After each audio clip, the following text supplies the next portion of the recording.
Hola amigas y amigos, en este video voy a estar preparando una mayonesa con aceite de aguacate. Pero antes quiero enviarles saludos a Ivo1919 de Virginia.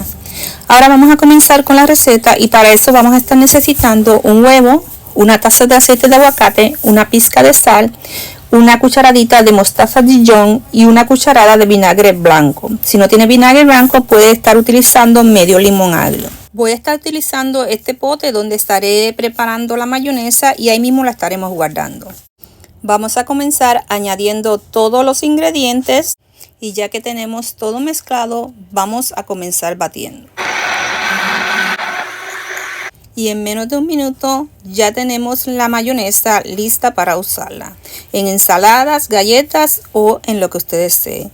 Es una receta sumamente sencilla y al ponerle el aceite de aguacate es más saludable.